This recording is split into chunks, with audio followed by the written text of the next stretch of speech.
Hello everyone, welcome back to another new video and welcome back to my channel. তো গরম তবুও আমরা দুজনে বেরিয়ে পড়েছি আর যাচ্ছি হচ্ছে ক্যালকাটা ইউনিভার্সিটি। 3 বছরে ইউনিভার্সিটির আন্ডারে পড়াশোনা করেছি, তবে আজকে আবার অনেক বছর বাদেই গেলাম। এটা হচ্ছে আমাদের হাওড়ার ব্রিজ আর এইটা হচ্ছে ইউনিভার্সিটির ক্যাম্পাস। ভীষণই সুন্দর। কলেজ স্ট্রিট থেকে আমরা আবার গেছিলাম বারাসাতের দিকে। তো ওখানে মধ্যম গ্রামে ছিল স্টার মল। স্টার মলে এসেছিলাম লাঞ্চ করতে, তখন মোটামুটি বিকেল 4টে। ফুড কোর্টের দিকে যাচ্ছিলাম, হঠাৎ করে চোখে পড়লো একটা আনলিমিটেড বুফে, যেটা কিনা মাত্র 299 যে বুফেটা সপ্তাহের 7 দিনই অ্যাভেলেবেল। ভাবলাম যে এসেছি যখন, এই বুফেটাই আজকে ট্রাই করা যাক। একদম টপ ফ্লোরে এসকেলেটর দিয়ে উঠেই হচ্ছে ডান হাতে এই কাচের দরজাটা খুলে একদম সোজা চলে যাবে। একদম শেষ মাথায় দেখবে বিয়ার স্টেশনের পাশে রয়েছে জাস্ট বাঙালি, যেটা বিয়ার স্টেশন আর রং দে বাসন্তী, এই দুটোর মাঝখানেই। অ্যাম্বিয়েন্সটাও বেশ ভালো, বিশাল বড় নয় কিন্তু খোলামেলা। বাইরে এবং ভেতরে দু জায়গাতেই কিন্তু বসার স্পেস রয়েছে। সপ্তাহের 7 দিনই কিন্তু এই বুফেটা অ্যাভেলেবেল থাকে। টাইমিং কিছু ছিল না, মেবি রেস্টুরেন্ট খোলার শুরু থেকে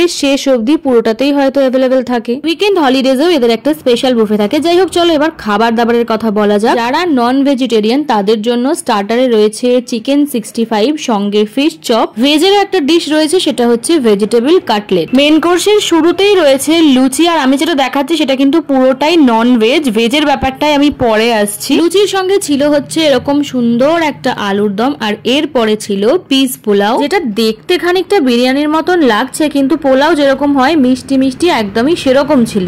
এরপর ছিল চিকেন, আর ডেজার্ট বলতে শুধুমাত্র আইসক্রিমটাই ছিল। তাহলে চলো এবার খাওয়া দাওয়া শুরু করা যাক। প্রথমেই যেটা নিয়েছিলাম সেটা হচ্ছে চিকেন 65। ফিশ আমি অতটাও ভালোবাসি না, সেই জন্য একটাই ফিশ চপ নিয়েছি, আর ভেজিটেবল কাটলেটও একটা নিয়েছিলাম, আর নিয়েছিলাম ডিপ হিসাবে কাসুন্দি। নন ভেজ খাবার দাবার তো বুফে থেকেই নিচ্ছি, কিন্তু ভেজের ব্যাপারটা একটু বলি। ভেজের স্টার্টার হিসাবে যেটা ভেজিটেবল সেটা তো ছিলই, আর এর সঙ্গে ছিল হচ্ছে পনির ফিঙ্গার, যেটা কিন্তু টেবিলেই সার্ভ করা হচ্ছিল। আমি জানি না কেন এখানে নেই, হয়তো ভেজটা বেশি কেউ প্রেফার করে না সেই জন্য হতে পারে। পনির ফিঙ্গারটা যেরকম সুন্দর খেতে ছিল, ভেজিটেবল কাটলেটটাও কিন্তু সেরকমই সুন্দর ছিল। ভেজ বলে যে এড়িয়ে যাবে সেটা কিন্তু পারবে না, কারণ ওই যে সুন্দর খেতে। নন ভেজের মধ্যে প্রথমেই খেয়েছিলাম চিকেন 65, যেটা ভীষণ ভালো খেতে ছিল। এরপর খেয়েছিলাম ফিশ চপ, যেটাও ভালো ছিল। তবে আমার সব থেকে বেশি চিকেন 65টাই ভালো লেগেছে, আমি ওটা রিফিলও করেছিলাম। আর আমার বন্ধুর আজকে হচ্ছে ভেজ, তাই জন্য ভেজিটেবল কাটলেট নিয়েছে। এবার হচ্ছে নিলাম মেন কোর্সের লুচি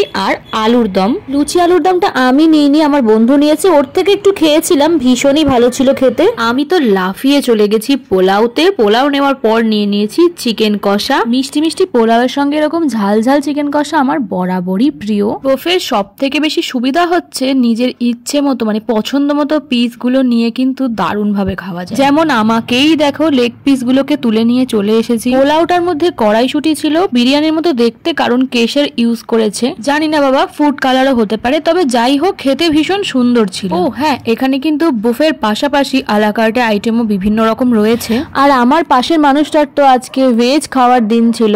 মেন কোর্সে যা দেখলে পুরোটাই সেম, শুধু চিকেনের পরিবর্তে যারা ভেজিটেরিয়ান বা ভেজ নেবে তাদের জন্য ছিল পনির, যেটা ওয়ান টাইম সার্ভ করা হবে। আর ডেজার্টে ছিল হচ্ছে টুটি ফ্রুটি আইসক্রিম, যেটাও কিন্তু ওয়ান টাইম। এই আইসক্রিমটা বেশ ভালো ছিল খেতে, আর এটা খেতে খেতে আমরা প্রচুর গল্পও করেছি। ওভারঅল যদি বলি তাহলে 299 এই বুফেটা কিন্তু সত্যি ভালো। তবে ভেজের মেন কোর্সে পনিরটা একবার দেওয়ার ব্যাপারটা আমার একটুখানি দুঃখজনক লেগেছে। তো এখানে আবারও আসার ইচ্ছে তো রইলই। এরপরে আমরা শপিং মলের মধ্যে বিভিন্ন দোকানগুলোতে ঘুরে বেড়াচ্ছিলাম। বেশ সুন্দর সুন্দর কালেকশন ছিল, jewellery, sari, designer blouse, dresses. তবে সব থেকে বেশি ভালো লেগেছে এই পিতলের দোকানটা, যেখানে বিভিন্ন ঠাকুরের মূর্তিগুলো ছিল না, ভীষণ ভালো লাগছিল সেগুলো দেখতে। আর কি, অনেক সকালে বেরিয়েছি, চলো এবার বাড়ি যাই। আজকের মতন টাটা।